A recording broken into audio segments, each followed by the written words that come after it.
Good morning and welcome to day 4, number 91, as we continue the march towards 100 day 4 shows with the man Frank SCALISH. Frank, how we doing this lovely and windy Thursday morning from Moore, Oklahoma? It sounds like it's beautiful weather up in Ohio, where you call home.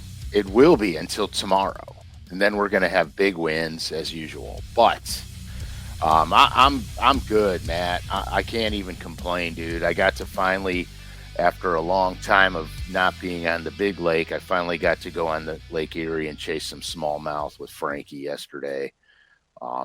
We caught some good ones, and met up with a couple of dudes. Well, actually, one guy in particular that I actually met through BTL, believe it or not. He was up there at the ramp. Friend of mine, Ryan Hartman, good dude, really good dude. We wound up BSing at the ramp in the morning till the sun came up, which was just kind of defeating the purpose of getting there so early. Well, you went fun fishing and got there before the sun came up. Dude, it was pitch black. I mean, it was really. It was pitch black. You don't mosey around there and enjoy the... Well, I do, but I'm fishing with Frankie, and, he's the eager beaver these days. I forgot he just came off a really good BFL season, so he's ready to jump out there and rip some lips. And so he's amped up, and he's like, dude, come on, man, we got to go. And I'm like, yeah, okay, holy smokes. How did you end up boating? I saw the pic. It looked like you had some healthy fish, but was it a numbers game, or was it a hunting and pecking deal?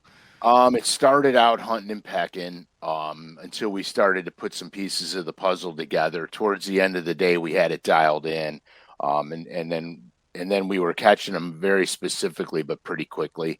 As far as how many we caught, I'm not 100% sure. I really wasn't keeping track. I just wanted some nice ones for Instagram, and we did catch a lot of them though. But later on, because I'll be honest with you, in the morning we started out real slow. Wasn't 100% sure of depth range. Locations were marginal. I actually ran to some of my really good stuff, which did not produce, but it's more summertime fishing, and I wasn't sure if it was gonna or not, but I wanted to check it anyway. So we ran there first, and it wasn't happening, and so we kind of worked in reverse, and then we found some areas that had fish in them, and it turned out to be pretty good. I was experimenting. You guys remember did I talk about on the last show the drum beater? Yeah. Okay, so what I did was the night before last, I poured some different heavy heads for it, because it comes in an 1/8 and a 1/4, and I wanted 3/4. So I poured some heavy heads in it, and the first few smallmouth I caught was on the drum beater, dragging it on the deep rock piles. It was a lot of fun to experiment with that bait. We had a pretty good time. I mean, it was a lot of fun. Most of the fish came traditional, how you would normally fish smallmouth, but it was fun to catch them on that drum beater super deep. I mean, I knew it would work. I just wanted, it was all it's an experimental stage, because I'm working on something with that spinnerbait. And it was an all experimental stage. So I had different designs, different things that I did to it to see which one would come through the rocks without hanging up. And I got it, dude. I mean, I'm literally slow rolling it through the rocks like a wobblehead. Ooh. And they would loaded to the cork, as they say. They would just hit that thing and it's there. Yeah, it was a lot of fun, and like I said, it was the first time in a long time I actually got to get out there, and what a day, guys. I mean, you don't get days like that on Lake Erie all that much. It was like not like Mirage flat, but it was flat. I mean, we could run. I mean, we could run anywhere we wanted. As Kirk says, the coffee loaded to the cork over here. Gotta love it. Yeah, and Ryan, is that your buddy Ryan? He said it was loaded to the cork yesterday. Oh yeah, man. Hartman gets the job done, guys. That little SOB can flat out catch him. All right, Frank. Little preview of the show today. We're going to talk. We're going to highlight kind of bank and creek angling today. Some stuff going on at LureNet, and then we're going to kind of go into some segments of how, let's say you're on a family vacay, you don't have the vessel with you, but you have some areas to fish. Maybe how you can identify where, when, and how you can get down and catch a few fish. Maybe you don't have a boat. Maybe some strategies on that. So we'll get into that. Real quick, you did say something that piqued my interest during the Erie story. Was you said you went to one of your good spots and they weren't there. Right. I think this is a scenario that anybody who has bass fished for any amount of time runs into, and I'm curious. I'm curious as to your take on this. So we all have A spots. These are the spots. Maybe you smash them in a tournament there. Maybe it's been consistent. But sometimes, well, listen, I'm going somewhere with this, though. Oh, okay. Sometimes you go to the money spot and you don't catch them. And then you go again and you don't catch them. And then you go the next year and you don't catch them. And then it becomes this story about 2 or 3 years ago how you wailed on them there. At what point do you take that off of your A list? Do you stop going to it? Is it what stop? You know what I mean? There are spots where you are. When do you just say, you know what, that must have been a situational, something was on and it's off my list of go-to spots? Or do you visit that thing until you're 6 feet under? Well, I always, if I'm in the area, especially on Great Lakes, I always run over it and at least graph it and see what's on it. For years afterwards? Because it held big fish at one time, it's going to hold them again at another time. Okay. Usually what happens to me, though, is to be very honest with you, I very seldomly have won or done good on the Great Lakes off of the exact same spot in every tournament. Everything changes all the time. So what I do is like I'll find areas and I'll list them by weight. This spot's holding 4-pounders. This spot's holding 2-pounders. This spot's holding 3-pounders. And I label them by weight. So then I see that and date, and I date them all because the date's important. A lot of people don't understand this. The date is important because, especially with smallmouths, they're constantly moving. They'll set up residence at certain conditions, certain times a year, and then as that condition or time of year starts to change, the smallies start to move. And so I do it by date and weight. So in the tournament, I'll just tell, in a tournament, what I do is I don't even stop at places that I didn't catch a 4-pounders. And I'll put a yield sign or a American flag on it so I know when I'm ripping down the lake, because the Great Lakes are vast. And so I'll zoom out on my map, and where I see the flags, then I start to run towards my flags during the event. So what happens is, let's say, like I had a spot the one year that I was up there, and I had caught, I had a couple of spots that were just flat loaded with heavy 2s and light 3s. And so I wrote, 2.9 to 3.5 on it because I knew I wasn't really in the size zone that I needed to win. Well, I had a pretty good bag going, and I said, well, we're right here. Let's just stop and hit it real quick. You can get your limit. I told my non-boater, you can get your limit. It'll be good enough for you to get a check, but let's see and literally pulled up on there and stuffed a couple of 4.5-pounders. And the big numbers of the smaller fish were not there, but some of the bigger fish moved in with the 3-pounders. So it's really weird how that works. So it's not haphazard and random, and I don't run everything during a tournament. I only run where I caught big ones. That's the only way you can win. You can't chase little fish on lakes that produce a lot of big ones. And so that's what I do. Like this particular spot, when I found this particular spot, I wasn't catching them anywhere. like nowhere. And I had spent 3 days fishing, and I think I caught three legitimate decent fish. And I couldn't catch them on anything that I normally fish. So what I did was I said, I got to go to a place in the lake I've never been before and start over. So I picked a place in the lake that I literally have never fished in my life. And I went over there and I hunted and packed, and I found four beautiful structural elements that were just flat loaded. And so it became, a really good place for me. And then in 2010, the second day of the tournament, I wound up crashing them out there. I mean, crashing them because the third day of the tournament, because the second day was canceled due to wind, and the first day, I caught them somewhere else, and I almost won the dang thing. But yeah, so that's kind of my approach when it comes to smallmouth and even spotted bass to a degree, because there's some similarities between the two. That's good stuff. I just know on Grand there's at least a dozen spots that, like, I'm talking probably 10 years ago, 2013, 14, 15, I was like, money. Last like 8 or 9 times I've been to them, nothing. I mean, nothing. And I'm like, why am I still running this stuff? Why do I still have stop signs on this stuff? Like, I mean, same time of the year, I haven't caught them there.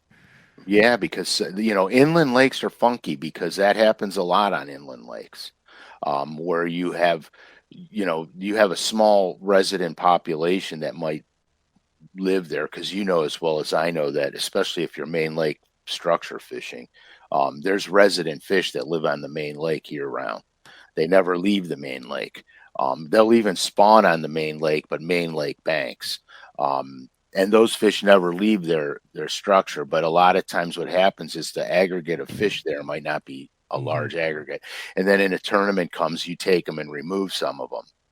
Well, gradually you remove them off of that element, the population becomes less and less. It's going to take a drawdown effect, when they drop them in the fall, drawdown effect, to reposition fish so they start utilizing that stuff. It's really weird. I have some offshore places on some inland lakes where I always catch them, literally from right after the spawn until almost winter. And fishing pressure has changed that. I've noticed in the last 2 seasons that some of my best areas where I can sneak in there and, catch 20 pounds, is not doing that anymore. I'll catch one big one and a handful of little ones. And I think that's got to do with fishing pressure. You just don't know how many guys are also fishing the same stuff. If it's a large structural element. Small, isolated, sneaky stuff is a different story. But see, where I live, the lakes are so small, you could literally side scan an entire lake in a day. I got you. They're puny. They're tiny little ponds. I got you. All right, let's get into the show today. You were furiously working before we went live. Yeah, because we have been into the show. That was some good info in the first 14 minutes, but I wasn't right. trying to diminish the opening segment, the value of that there, Frank, before we got into it. But we try to have a loose plan around here on day 4 for about 50% of the shows. Yeah, we got to keep it free and loose, because what's crawling around in here, we don't know how it's going to get out. Yeah. So last Thursday, I don't think I've talked to you. So last Thursday we did a show, and I was about to go to my girlfriend's got a friend who's got some ponds, and I was about to go to these ponds. Have I told you this story since then? No. Did I send you the pictures? No. I didn't send you anything. These are ponds, Uncle Frank. Like very small lakes, ponds, private. I mean, you can't go to them. That's the good one. Her friend was like, "Hey, there's walleye in here. My grandpa put walleye in these ponds." Oh, sweet. And I'm like, "Yeah, it's a little far south. I don't know about this. Maybe they did, and they died out or whatever." And she's like, "No one really fishes it." Anyway, I told the story before on the show. I ended up in the first 10 minutes catching a 5.5, 6 pound walleye off the bank on a jerkbait, like a northern walleye. And these are in ponds. This does not exist.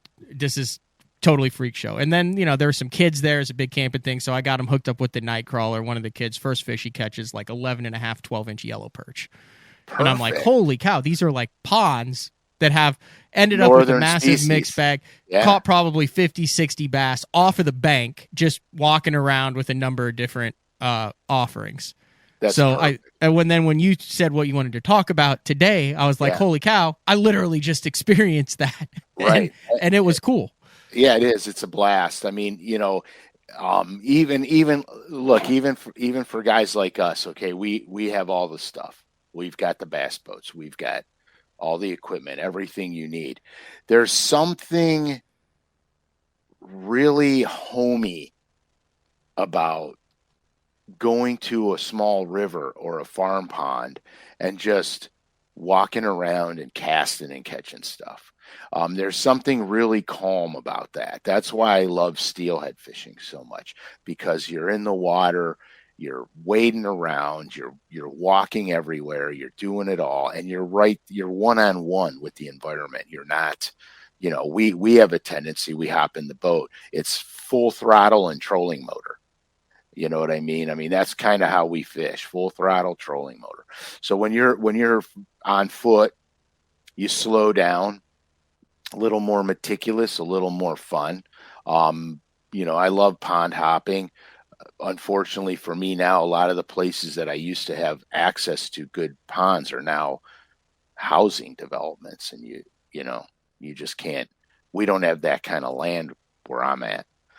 But it's fun. But we have the river systems. We have so many streams and rivers here. It's ridiculous.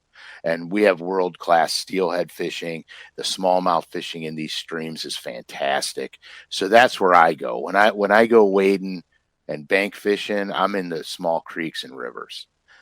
So, with that being said, we have this thing on LureNet.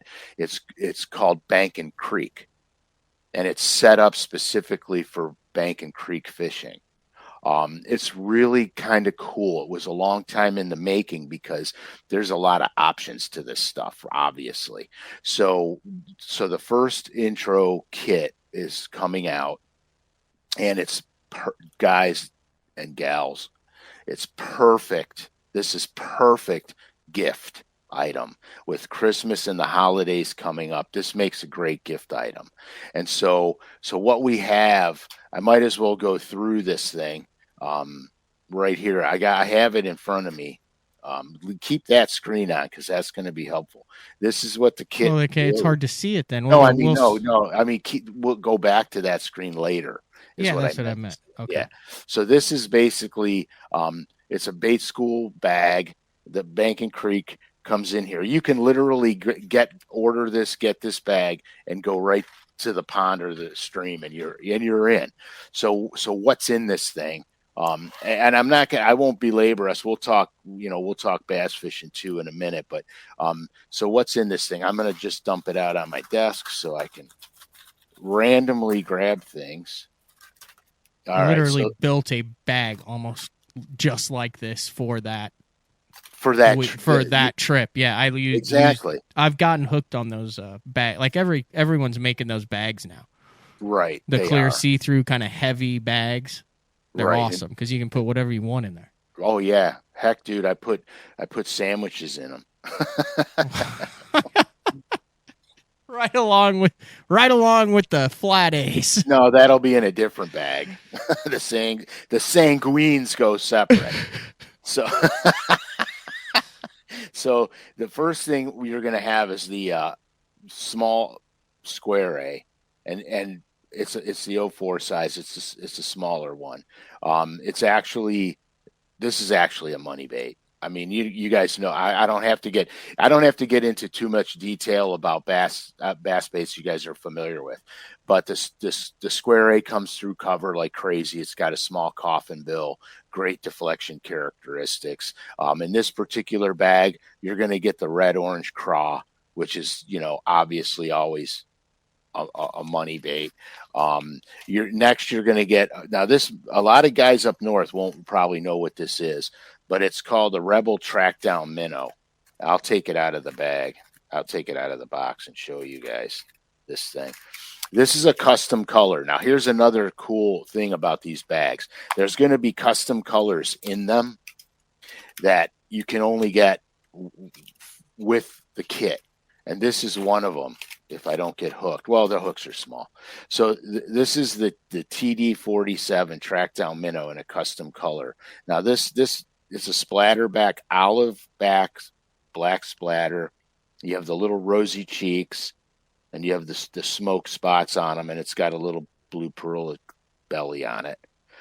Really good bait. This thing imitates sculpins and dace, which is found in almost every small creek and river system in the United States. This thing it's called the Trackdown. You count it down. It's a slow sinking bait. You count it down. Unbelievable trout bait. It's unbelievable. So at any rate, so that's in this kit. Now I got to put this back together. Okay, so what else we're going to get in the kit is we're going to get a 1/4 ounce head and sonar. 1/4 ounce head and sonar. This is a color I designed too, by the way. It's cool. Really a good color. It's called lime pearl shad.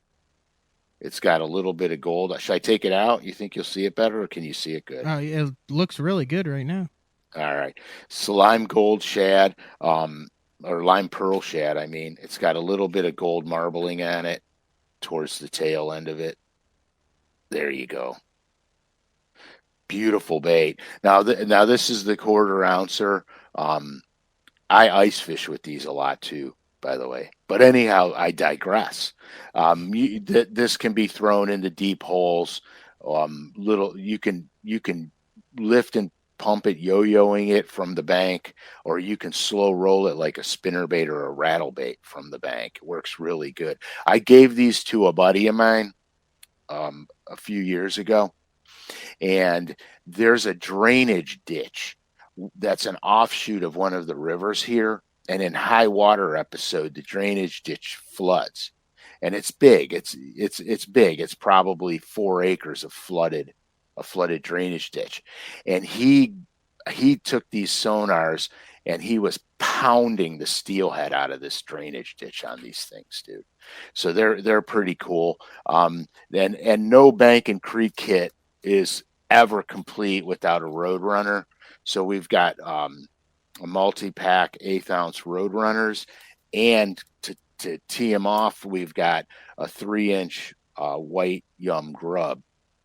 And the thing about the Roadrunner that I like so much about the Roadrunner is literally you catch everything that swims on them. Mm-hmm. It doesn't matter what it is. I actually had a largemouth on a 1/32 or a 1/16 ounce Roadrunner, about a 6 or a 7 pound largemouth on it, on my crappie rod with 4-pound line. And I was fighting him, trying to get him out of the grass edges. Needless to say, that didn't end well for me, because I lost the fish. Right, dude, literally, I got him up to the side of the boat, and it was freezing cold. Ice just came off the lake. It was really cold, and he was real lethargic. Once I got him out, he was kind of lethargic, and I went to grab him, and I had short line out because I had him right up to the boat, and he took off, and that little hook went boom. All it is a small underspin. Oh yeah, they're money. And Jimmy Houston. I think Jimmy Houston is the one who put the Roadrunner on the map. 100%. No, you're 100% correct. He absolutely did. When I was a kid, I used to watch him. That's what I would do. I just remember he'd always have the spinning rod, and he'd have the Blakemore Roadrunner, or whatever, and he'd just cast it out. And he'd be like, "Hey, folks, we're on Lake Tenkiller now, and we're fishing for crappie with the Roadrunner." Yeah. And he'd cast it out, and he'd count it down and just slow reel it. And literally every show, he would hook something that towed the boat around. Remember, it'd always be like a big blue cat, a big bass, a striper, something would eat that little Roadrunner that he would have to chase for like a quarter of the show. Oh yeah, absolutely, 100%. It's one of my go-to crappie baits. I'll put Bobby Garland grubs on them and everything, and that's number one crappie bait. I will be slinging that. I even started doing, I'll tell you what I started doing a couple of years ago. I took the little pulse minnow and I cut about a half inch of the head off of it. And I started putting those on my road runners and started hammering the walleyes on these inland lakes in the shallow grass when the walleyes get up on the shallows, plowing them on it. So yeah, so that thing's really versatile. The next thing you're going to get, it's called a Rebel Raider. And I don't know if anybody's familiar with this bait, but it's been around for a while now. And I can't open this thing, so give me a minute. They're child-proof. Is that a pen, or did you just have a box cutter handy? No, it's a pen. I don't have a box cutter. Oh, be careful. That's how you end up gouging yourself. Oh, yeah. But I'm a pro. I'm a trained pro. Okay, so this is the little Rebel Raider. I have never seen that, but it looks like a fall shad to me. Oh, dude, this thing. So here's what this does. This actually slowly sinks to almost neutral buoyancy, but it will sink. It's an underwater walking bait. How have I? This would have been handy over the last couple opens. Dude, they make them bigger too. This is the small one. They make them bigger. This bait's dynamite. So what happens is it sinks and you count it down and you get to your level of water that you want to be in, and then you work it just like a super spook.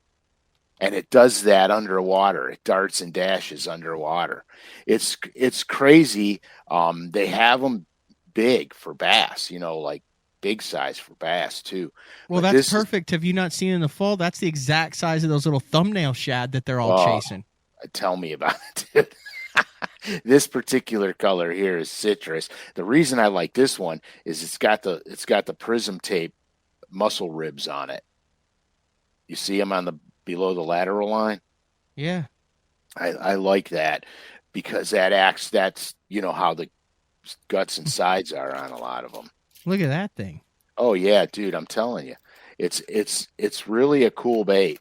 Doesn't get a whole lot of attention yet, but it's going to start because there's definitely a time and a place for it. And for us guys in our bass boats, when we're chucking the bigger ones, you pretty much fish it like a spook, just underwater, so you can cover water. You know how in the fall when all the small shiners and shad get up on the banks, especially during drawdown, you could chuck that right over the top of the shoal and just underwater it goes and just cover the water. Just keep covering water. Which that weighs an eighth of an ounce. Yeah, that one's tiny. I'm not seeing any of the bigger ones. I'm on there. It just shows the only option it shows is the silver 1/8 ounce. I mean, it's small, folks. It comes with number 12 treble hooks on it. Yeah, but don't let the small hooks fool you. I'm just saying. I've landed giant fish on small hooks before. Huh. But that's really kind of perfect for a pond guy because that's something that the fish in farm ponds, especially heavily fished farm ponds, don't see. It's too natural for them. They'll see a million hula poppers. They'll see tons of buzzbaits, but that they don't see. And especially when the bluegills are bedding, look out. You know what I mean? You'll catch. Screw the pond fishing, Frank. I want it for offshore in the fall when they're keyed on 1.5-inch long shad. Oh, I know. Can you imagine spinning? Throw it on straight 10-pound braid on a 7-foot medium action spinning rod on those fish that are boiling under the surface, and you can see the shad are about half the size of your thumb. It's very difficult to get those fish to react to any other bait. Although I think the next one that you're talking about is another good option for that exact same scenario. Yeah, actually, you're right. I mean, this is a bait that I grew up fishing. It's probably the first bait that most people ever had, and that's the rooster tail. I mean, come on, inline spinner. Doesn't get more shaddy than that. I think everybody on the planet's fished this bait. Listen, this is no joke. Obviously, that kind of came to prominence. It's been an old school bass technique, and then Ike puts it in his panic box, and everybody went out and bought Mepps, Panther Martins, and Rooster Tails, thinking they were going to crushed the bass when they had one with 2 p.m. with 30 minutes left. Right. But I do know for a fact that all three of the guys I roomed with in the opens this year threw a rooster tail in competition at one point. I will during be honest. The year. I will be 100% honest with you. I have done that numerous times in Bassmaster events. One event in particular, I was on Pickwick, and I had them on the shallow flats, and I couldn't catch them on anything, and they were busting all over me. And I pulled out that freaking rooster tail and smoked them. I was like, I don't care, man.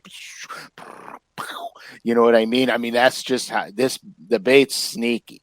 Now, I modified some for bass fishing. Of course, I modify everything. That's my problem. What do you do with it? I take the treble hook off of it, and I put a single hook on the back of it, and then I put a grub on the back of it.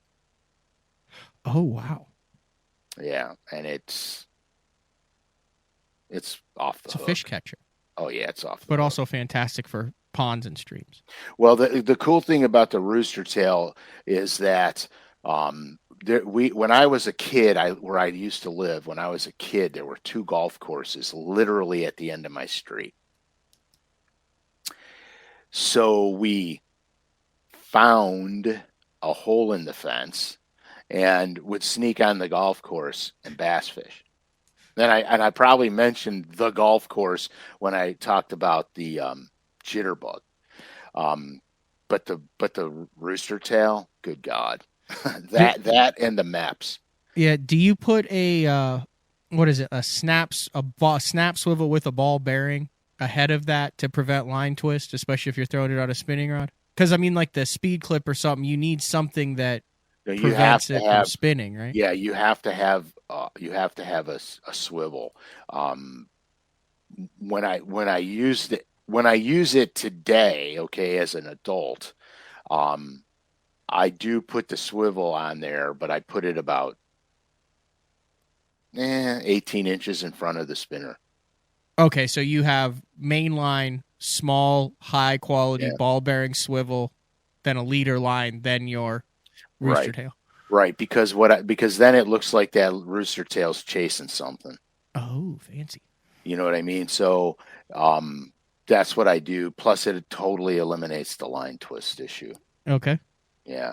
And then, of course, there's absolutely nothing to do with bank and creek fishing that you have to have this stuff.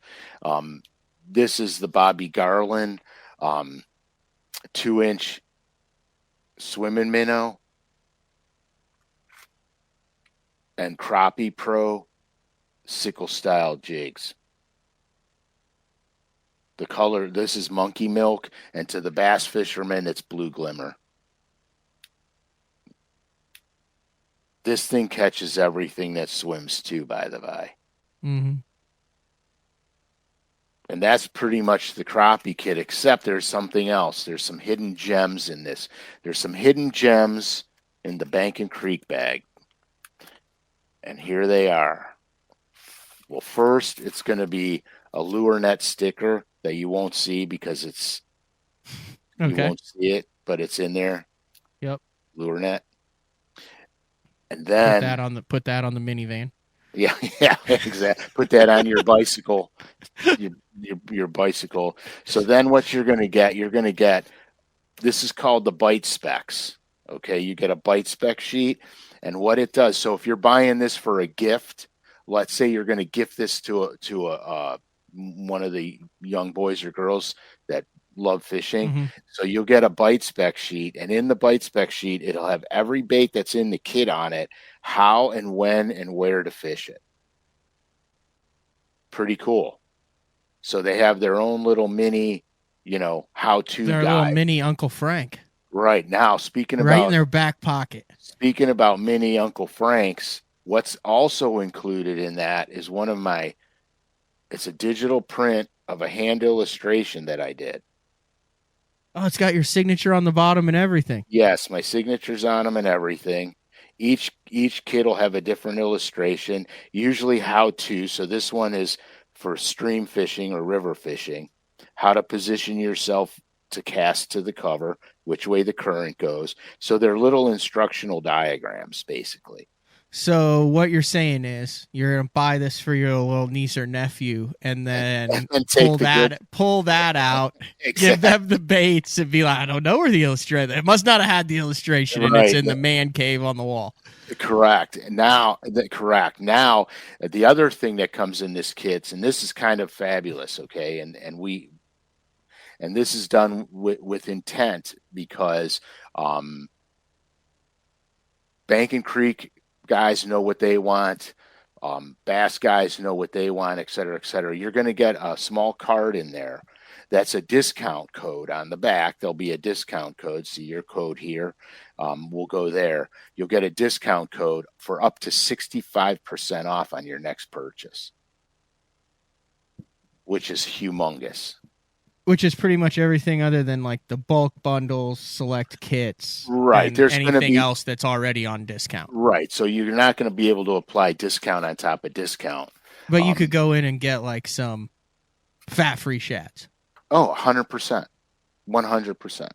So that's really cool. Now the other thing about this kit thing, and for purchasing for gifts and stuff, there's a limited run. There's only 300 of these of this Bank and Creek kit.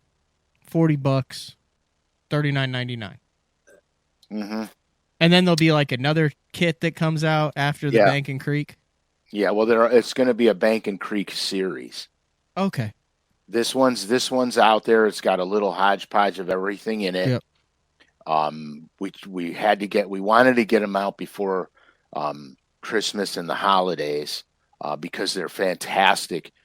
They're fantastic gift items. I mean, like when I was a kid, my parents honestly couldn't buy me anything fishing related because they had no clue.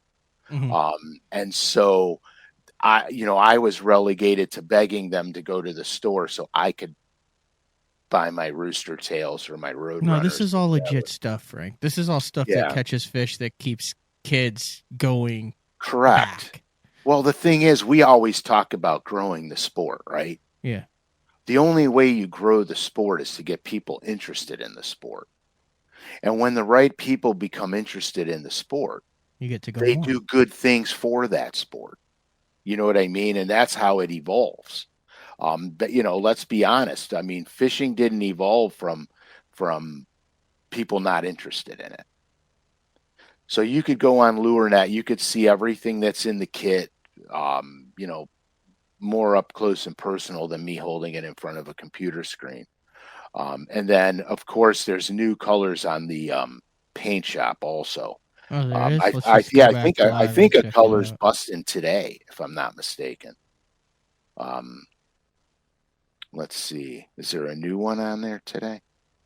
Not yet. It's still Not the yet. Crackle Fire Tiger Flat A. Fire Tiger. I'm surprised that's still in stock. We probably don't have a whole lot of them left. Let me see. It says it's in stock. Mm-hmm. But yeah, so check it out. I think the Bank and Creek kits are really cool. There'll be some specific kits coming out. Is each kit?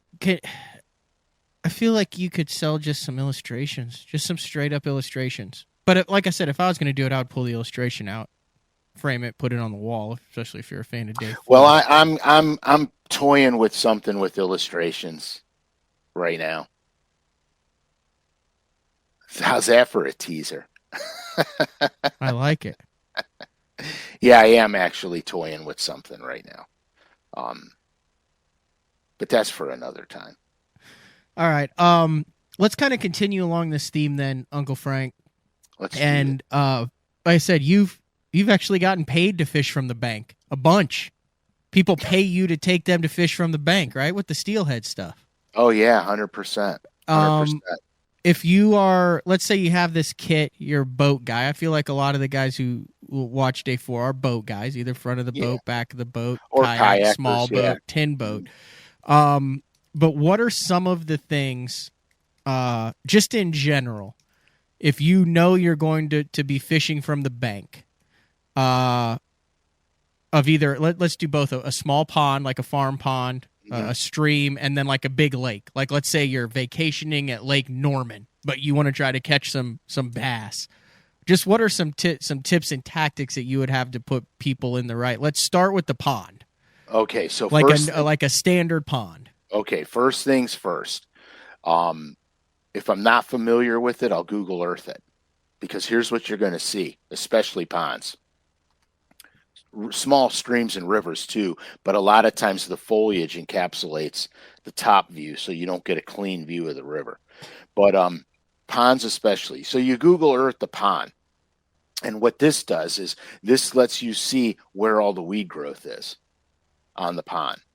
So like if I Google Earth a pond and I see dark spots, a cast or two away from the bank, I know there's something underwater there. Or if I see a grass line, you know how most of the grass lines will go around the perimeter of a pond, and then you might have one long one that sticks out. Then you know there's a high spot there and the grass is growing out on it. So you could see real high percentage areas right off the rip. You can also see, like, there's some ponds that are sizable. There's some ponds that are sizable and you can't get around. Like here, look, that's a perfect example. This is a random pond that I just found on Bing Maps from Norman, Oklahoma. But we hadn't really discussed this, but I was like, heck, I'll pull it up based on what you said. Pull it up. So you know you're going to fish this pond. Jim from work says, hey, I got a pond you can fish. You say, okay. You figure out where it is, and this is what you need to do. You know, you're taking your kid or something out there, Jim's kid, to fish.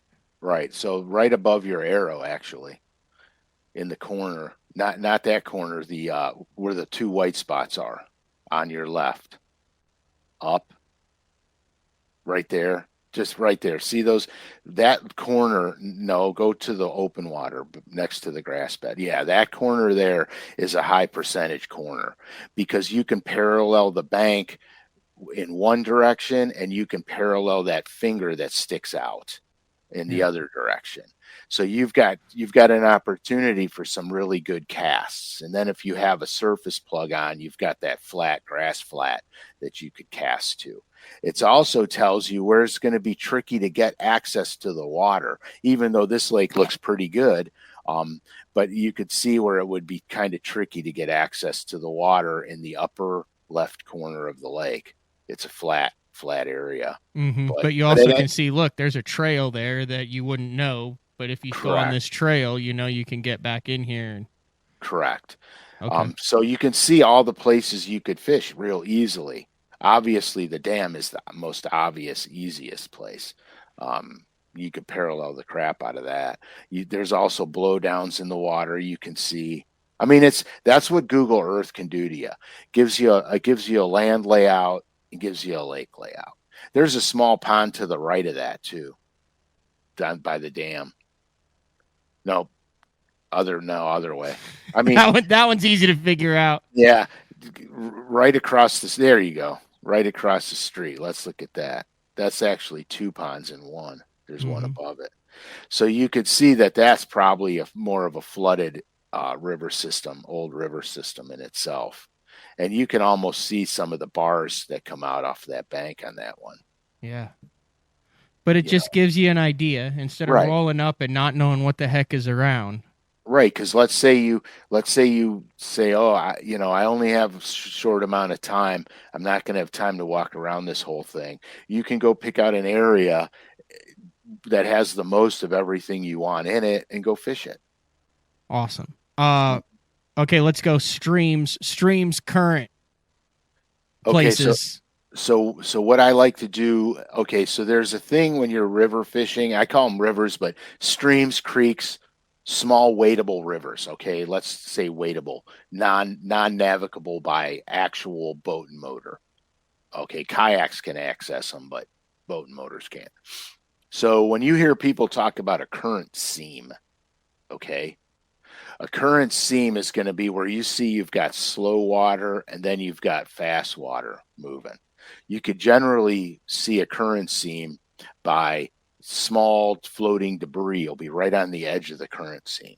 Wow. So trout, steelhead, fish like that use the current seam as a form of structure and a feeding element. So when I would guide for steelhead, I would be, cast up to current seam on river left. And then they would cast up there and let their fly swing down that current seam. So they're right on the edge of the faster water and the slower water. The other thing you look for, obviously, is boulders and anything in the water that blocks current. Ambush places for predators is behind boulders. Now, trout can get a current break in front of a boulder because there is a small current break in front of a boulder as well. But we're getting too detailed. So anything that breaks current, blowdowns, rocks, jetties, anything that will block the current or change the current direction is a high percentage place. An eddy in the current in a stream is easy to see because you'll see the water swirling around. Like if there's a point that comes out, the eddy will be on the backside, swirling around probably the opposite direction of the current. And then you know that's a good holding area, good ambush place. And that's pretty much how to break down streams. Now, when I'm wading a stream, I like to walk downstream. I don't like to walk up into the current. Oh, really? Yeah, because I'll be throwing lures and I swing them in the current. I use the current to my advantage to make a natural presentation. Okay, because I've always been taught you always want to be cast up current and bring it down. Well, you're quarter casting, okay. So your bait's swinging downstream. It's swinging downstream. You're not just casting it downstream and burning it back upstream. You're casting it at 45 and then letting it drift through the strike zone. Right. It's the swing that's the important part in stream fishing. It's the swing. Now, when I'm smallmouth fishing in these rivers, these wadable rivers, I'll even pitch and flip blowdowns. Some of the blowdowns are so big you can stand on them. I'll get up on top of them, stand on them, and I'll vertically pitch in all the branches, flipping all the branches. Mm-hmm. And I catch a lot of big stream smallmouth doing that. But, I mean, for that, you pretty much just need a handful of road runners, a couple rooster tails, and like maybe that track down minnow and you're set, right? Yeah, and the square A. Okay. The square A is one of my best stream fishing baits because I can cover water. I can fly down the river and cover water. Lakes, big lakes, like lakes that they have bass tournaments on. You're stuck on the bank. So here's what I do. I look where roads cross the backs of pockets. And then I'll treat the back section of the pocket as a separate pond. Google Earth it, go to the back section, see where I can access and use that as a separate pond. Or if it's summertime, I'll use Google Earth to find grass that I can access from the bank so I'm not trespassing on people's property. And then I'll run the grass because you can't truly structure fish from the bank on a huge lake. You have to have something that's going to hold those bass year round. Usually it's boat docks, blowdowns, grass, or riprap. Riprap's always a good bet.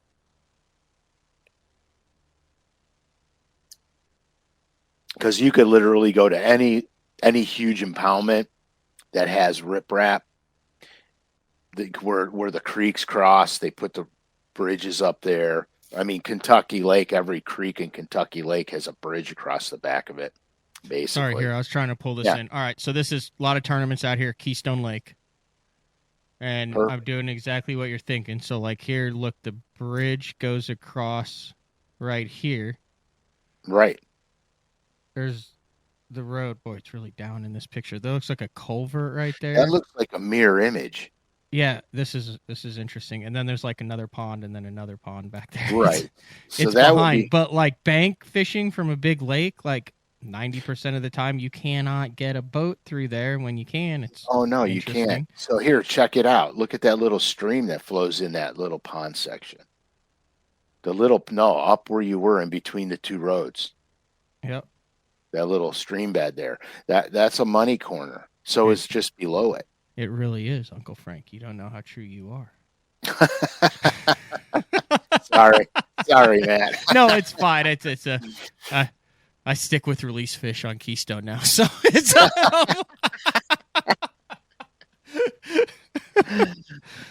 Yeah, that's the beauty part about it.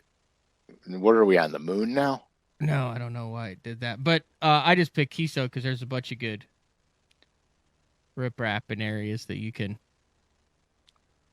Right. Marinas too, dude. Floating docks and those marinas, if you can get permission to fish off of them. It's just crazy good. But you see what I mean? I mean, Google Earth's your best friend when you're doing What fishing. part of the lake do you, if you're going to fish, let's just say fall, I mean, what part, do I just want to go to the main lake, or do I want to try to find like that backwater stuff, or do I want to just stick around bridges and troll it up? Yeah, if it's fall, I'm going creeks all the way. Just because I have a better opportunity to come in contact with a fish.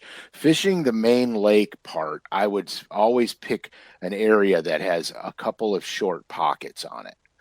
If I'm going to fish the main lake area from the bank, because you need options. You need a point, you need deep access point option, and you need the back of a creek option. Just putting more fish in contact. Like that's perfect right there. Now that to me, just that area that you just zoomed in on is money. I can never fish this roadbed because there's always bank anglers on it. Yeah, because it's money. I mean, you just have a lot of access right there of actual fishable water. And so that's kind of what you're looking for. Now, obviously, you can Google Earth and go, well, crap, that's just a mud flat. I'm not going there. You know what I mean? So that gives you the ability to see what you're getting before you get there. Because the worst thing you want to do, most of the time, if you're fishing from the bank, time is an issue. Last thing you want to do is waste a ton of time. So this will cut your time waste. And then are you going with moving baits more often, or are you still sticking with like, what are going to be your basic bait? I would assume a crankbait, a plug, something that moves, something that doesn't snag up a ton. Right. I mean, most of the time, unless I know there's an object out there that's a castaway, most of the time I'm almost paralleling or 60 degree in a bank because I want that transition. That's where most of your fish are going to be moving from, and you have to encounter them. So you're going to be walking and fishing and walking and fishing. Now, with that roadbed picture that you pulled up, I would not hesitate to throw something with a slip sinker on it or a jig. I wouldn't hesitate that, and not one bit. Jerk baits are always good bets from the bank. Yeah, I will say that roadbed sees a lot of liver. Oh, I'm sure. A lot of chicken liver. A lot of chicken liver down there. Yeah, I'm sure of it. A lot of night crawlers. And the Yo Bob. Remember that thing? Yeah. Was that the one that was the self-setting bobber? Yeah, and then it would just bounce around and you'd go chase them down and pick them up and hand line them in. I think that was another Jimmy Houston thing. It was Jimmy Houston. That's 100%. Are we dating ourselves? Absolutely. Jimmy Houston is timeless, Frank. He is timeless. I can't even make fun of him. He still has hair. Do you know how long each kit's going to be out? Like once the banking, like once this one's done, and then the other one comes in. They're limited runs, 300. So once the 300's gone, then probably another kit comes into play. Clay with a good point. You'd be amazed on how dialed you can get on one bridge piling when it's all you have to fish. Yeah. Exactly. But the cool thing about the bridge pilings is that the current will change when the wind direction changes. So one day one time you might be catching them on one side of the pilings, and then another time you might be catching them on the other side of the pilings. I'm fairly sure Clay just caught his new PB recently.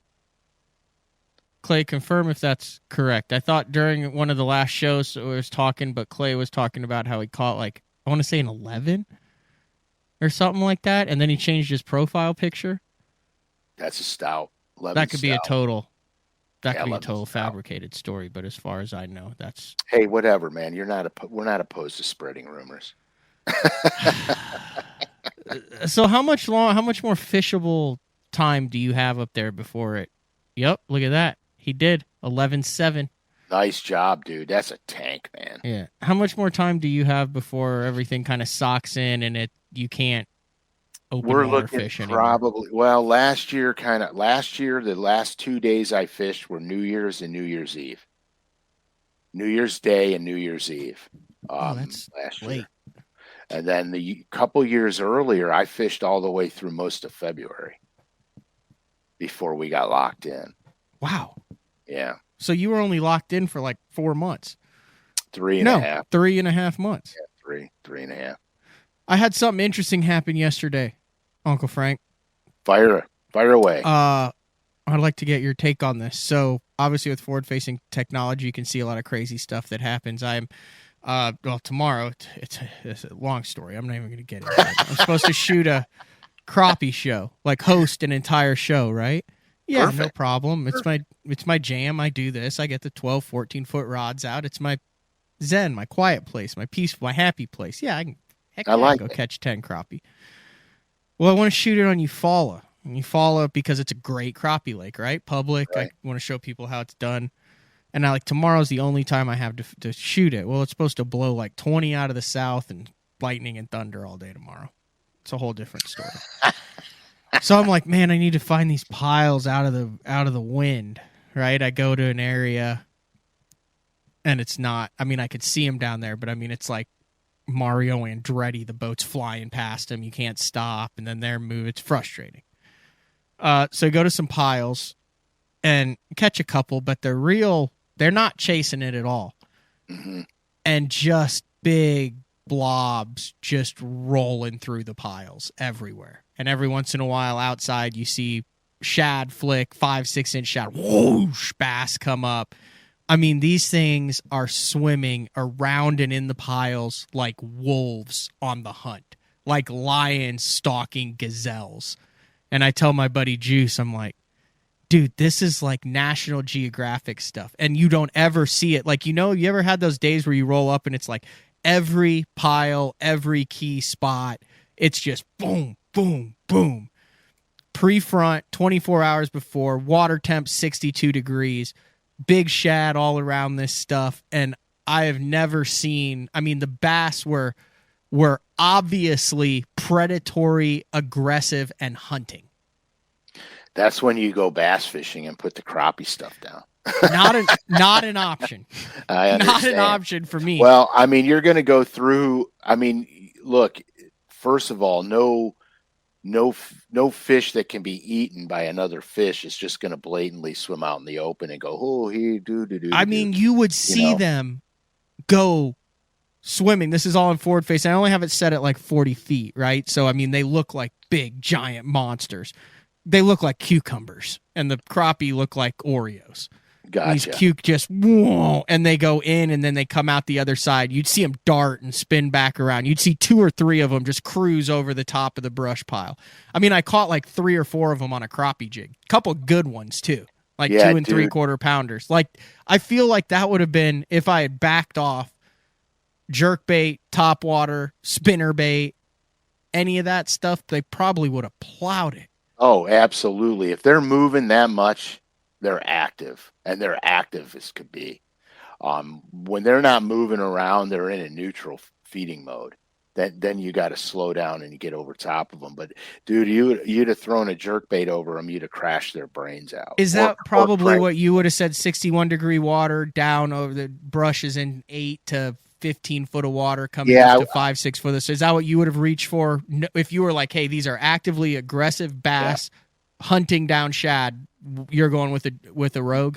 Yeah, I've got the jerk bait on, I've got a spinner bait on, and I've got a crank bait on, because I'm not slowing down if the fish aren't slowing down. And you could really get some good good bites doing that, especially now. The jerk bait's exciting with that water temp because you don't have to slow it way down. You can still work it fast. You know what I mean? You don't have to slow it down. So you have the ability to cover water. In the winter months, you have to slow way down. And so you're not covering tons of water. But the cool thing about wintertime is when you locate them, you locate a lot of them because as the water temperatures get colder, the bass don't occupy the same water column anymore. They start to shrink. So you're looking at 9% of the lake, basically, is going to hold fish. More questions that you have no control over. Uncle Frank, are redder colored DD22s coming back ever? I didn't even know they made a redder. Travis, I can't answer that, but you know what? Go on the Norman Facebook page and say that's what you want, because here's what we're doing. I want to bring back some retro colors in Norman, some of the oldies but moldies. I want to bring back some of the good ones. Go to the Facebook page, Norman Facebook page, and say what color you want.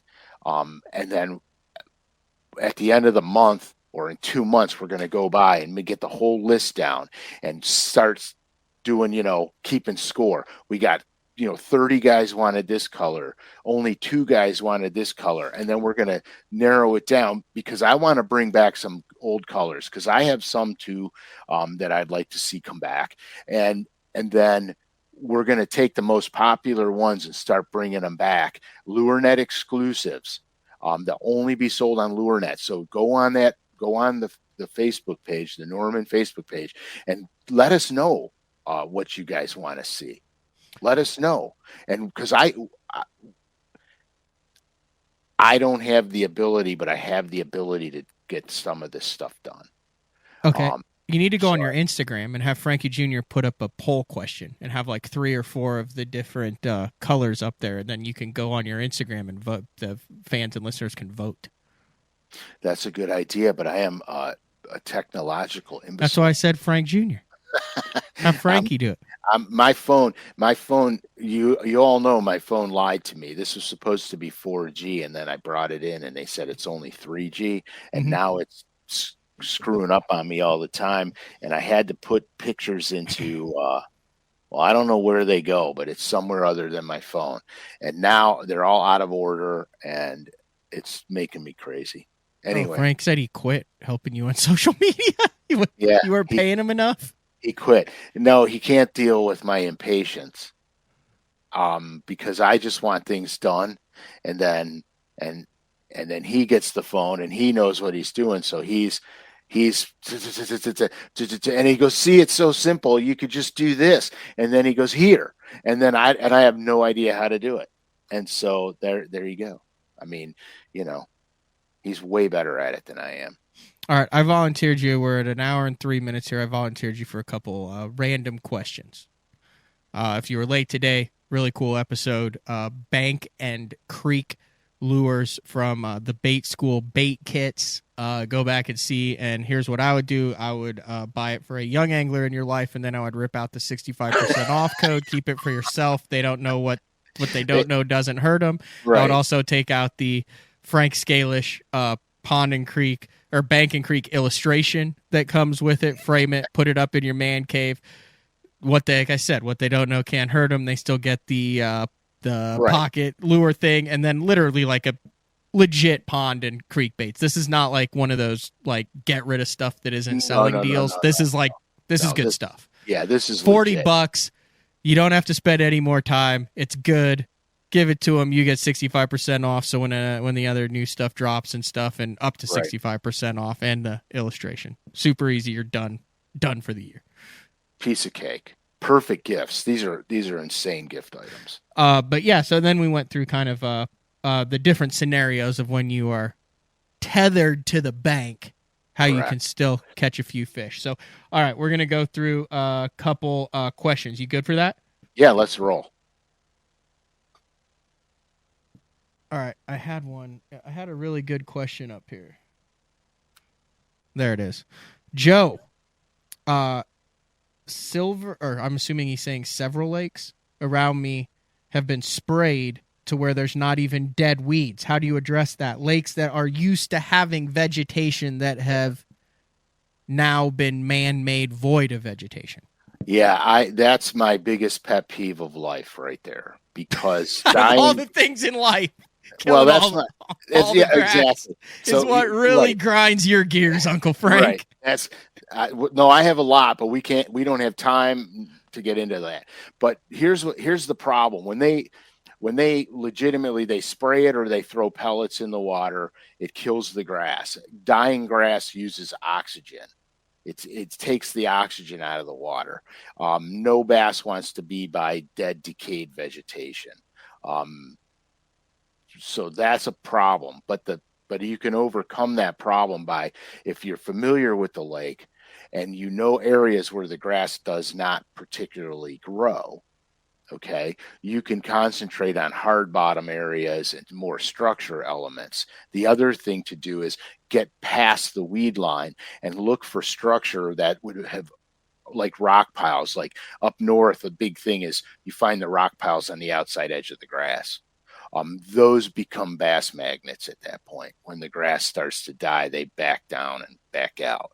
Now, in some cases, if you got decent depth and you got blowdowns and stuff in the water, then they go back to using shoreline cover, hard cover. So those are the kind of things you want to look at, as fast and simply as I can state it.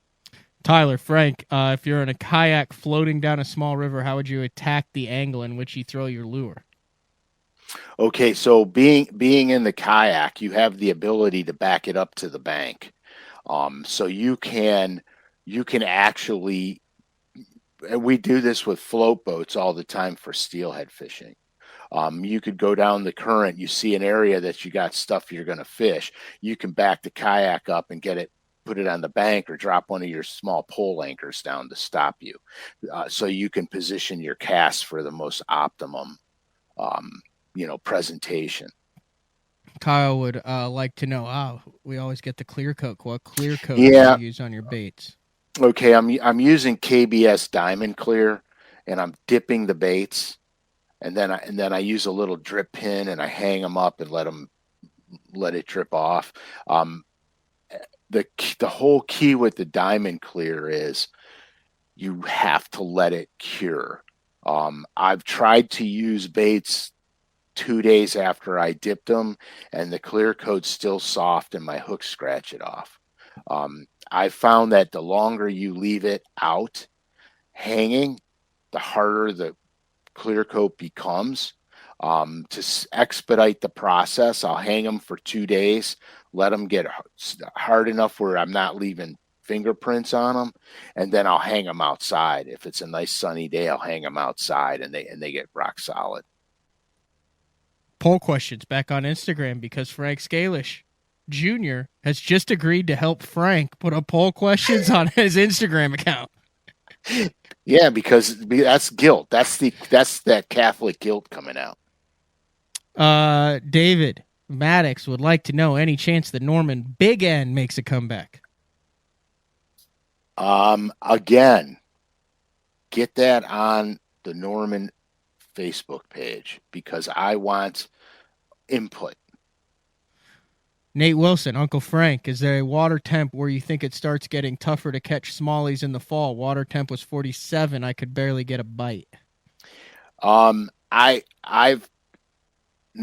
caught fish in 38, 39 degree water temperature. The problem is that they start to get really confined. And so you are either on them or not. There's no in betweens. It's not like you're going to catch one by accident. They're not roaming all over the place.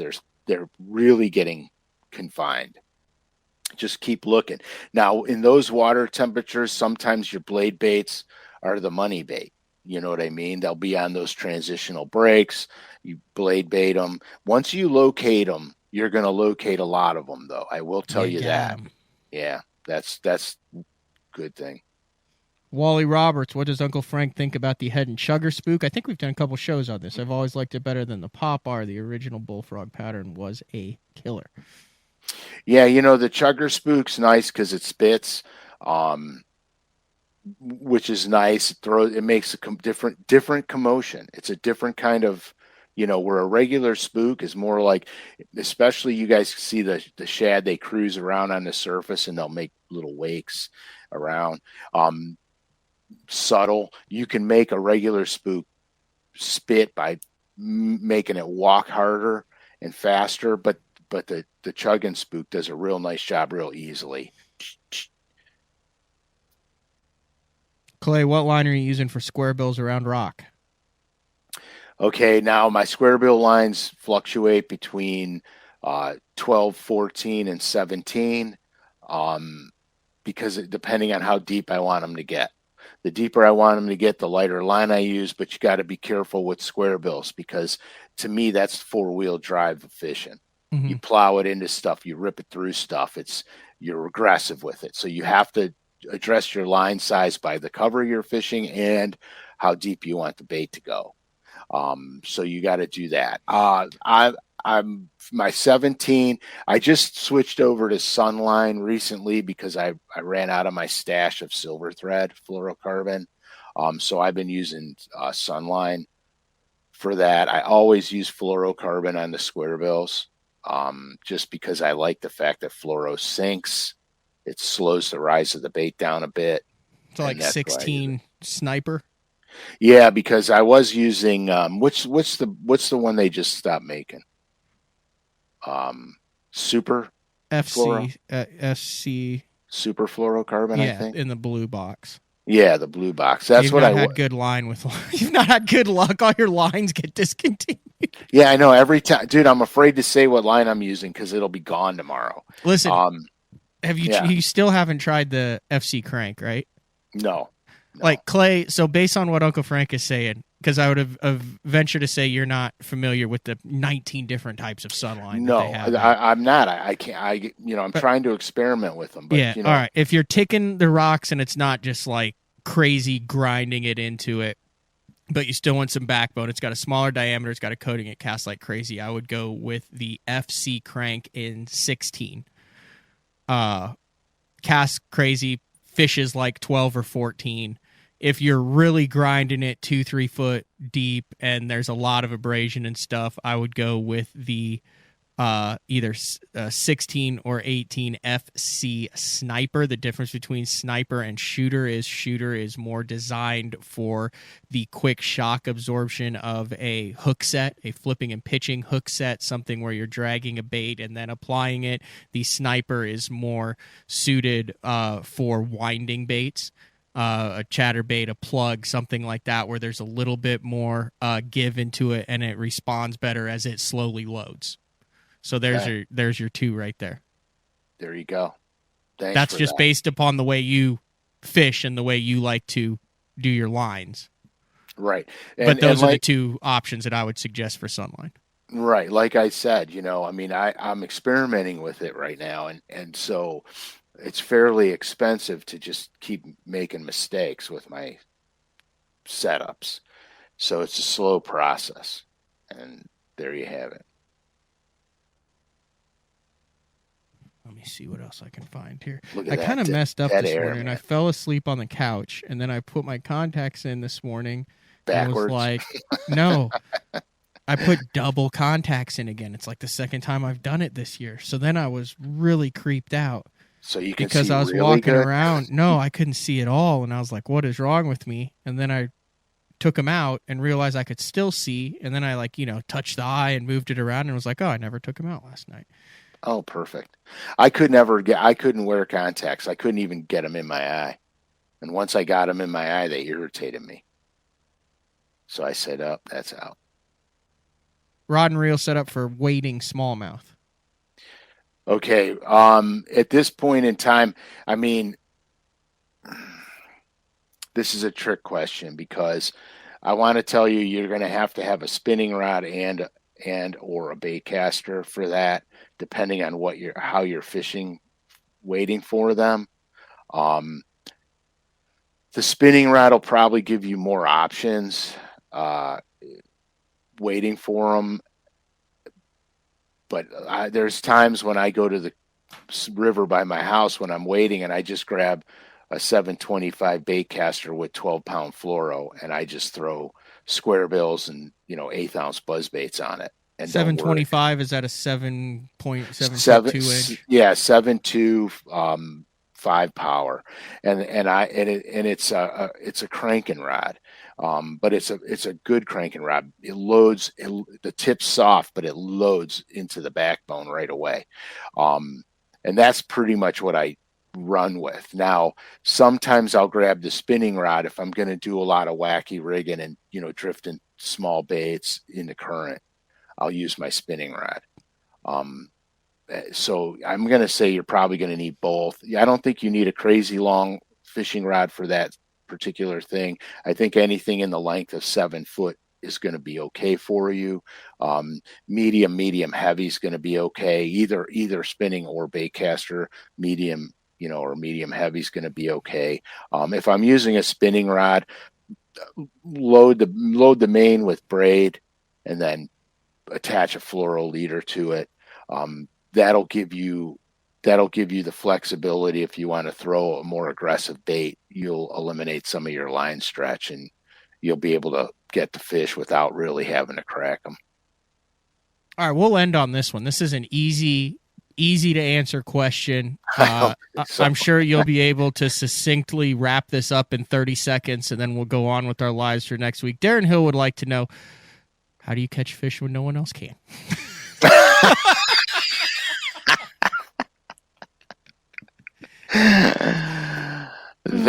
We can knock that question out in 1 second. It's easy for me, dude. I'm a genius.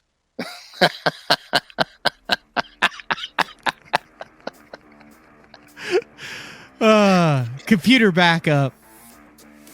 We got Jeffrey's headbanging music. Take us back to 2021. Retro. Don't forget, limited 300 Bait School Bank and Creek kits. Comes with an Uncle Frank illustration. Yes. Comes with a discount code to get all your stuff. Comes with a supply of fantastic small bank and creek lures. These will be on the lookout. What? How do you catch fish when no one else can? That's a legit question. If that's the $1 million question. Well, you know what? Let's go. And the guys who somewhat figure that out are the guys who have their own show with 91 episodes of it, or they're, just say it. That's a question that everyone is asked. We should do a show on that. This has been another edition of Day 4 with the man Frank SCALISH. We'll see you guys next week.